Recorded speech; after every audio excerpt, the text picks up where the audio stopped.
Are you currently leveraging different designs in your menu? You may find one or two tips helpful today as we are talking about some quick tips. I have 5 quick tips here for you. Design a menu that boosts sales. First, let's talk about the psychology of pricing. And one of the things you can do is if you go to restaurants that average ticket is $10 to $20 versus a restaurant where their average ticket, a pasta dish is $60, $80 or more, and look at their menu design, you can see how it's different. If you go to Applebee's, you'll see how they structure their menu. There's a lot of visuals. When you go to a very upscale restaurant, usually there are no visuals at all, surprisingly. There are no pictures, and all you have words. And obviously the way the pricing is listed is different too. Isn't that interesting? So you can study those for yourself and try them in your own restaurant operations to see what works best for you. I wanted to talk about the pricing is because if you have the way your menu is designed such that there is a column very nicely, there's a column where all the prices are listed under one another,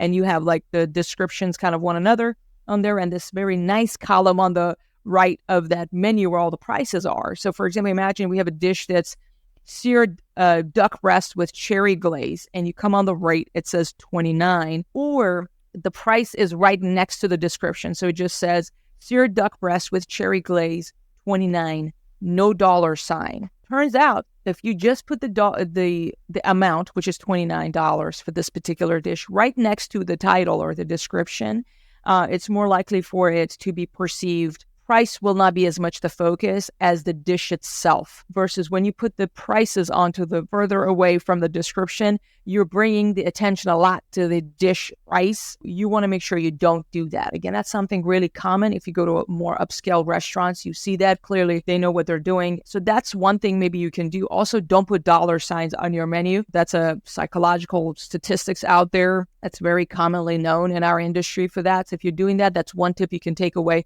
Don't put the dollar sign. It is given. If you put 29, people know it's $29. That is the currency here in the United States. A second thing is using descriptive language for a higher perceived value. Let me go over an example. It just says chocolate cake instead of velvety Belgian chocolate torte with raspberry coulis. The sensory details are really going to, like when people are reading, they're just kind of a visual comes to their mind as they're reading it. So the more descriptive your description is, that you're considering those descriptive language that's going to get them, want that dish more, is an area that you can really optimize your menu. So let me ask you this question. When was the last time you updated description of your dishes? It could be as something as your salads, instead of just saying lettuce, cucumber, tomatoes, right? We can say, romaine lettuce, of course, sliced cucumbers, sliced tomatoes, import olives from Spain, or some of those descriptions that you can include. If you slice vegetables in a house, don't just say tomatoes, say sliced tomatoes, or fresh cut this, or fresh basil oil. It's something we use, right? The word fresh means something. So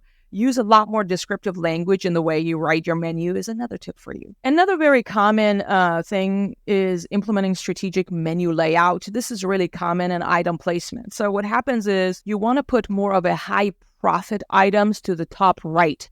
Somehow that's where the eyes go. So for example, if you have a handcrafted like Angus beef burger with aged cheddar and house, some sort of a cheddar sauce or jalapeno sauce, whatever, you can put them more on the right top corner. Somehow the eyes will go there. And that's one of the items that you have high profits, you want to put them there. And also if you have a dish you want to highlight, a lot of times folks kind of focus on the very top of the options you have. Like when you have a list of appetizers, they're going to read the first top 2, and then their eyes are going to, because as soon as they get to 3, 4, they get bored, a human mind, and they're going to jump to the last one. So be very strategic, the first 2 and the last item on your appetizer, on your whatever menu section it is, to be what you want it to be. It's high profitable, or it's something that is a unique menu offering or it's a unique experience, right? Next thing is talking about color theory and visual cues. So one of the things that happens is if you use more of highlights or red or oranges, keywords that you change the color into red and orange, it's incredibly common. There's nothing new under the sun. I'm not telling you something you've not seen. That there is specific to that. It's trying to draw attention to that item specifically. If you make the title red out of all the items, the eye will go there for sure. Another thing is if you have any spicy items, you can put a little pepper emoji that's red next to it. If a dish is vegetarian, how can you highlight that?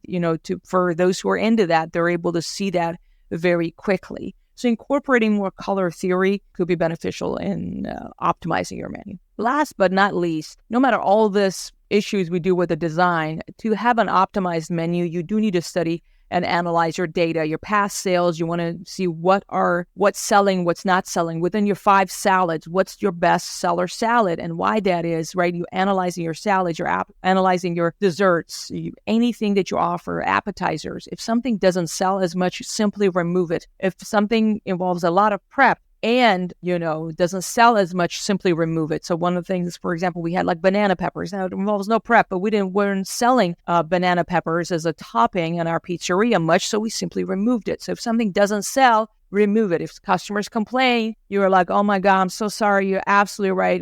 We're so sorry we had to remove banana peppers. Sadly, people don't get how yummy it is. And we weren't selling much. It was kept going bad. And we just had to remove it at this time. We're really sorry about that. I did want to recommend, we do have fresh jalapenos. If you like a little bit of a spice, so we have hash green chili. I recommend using those. There you go, because customers will complain as you touch your menu, and that is okay. We can move forward even with the complaints. Question of the day: what is your menu design strategy that has worked for you, or something that you observe many restaurants apply? Upscale restaurants, fast food restaurants, they spend thousands of dollars researching all this.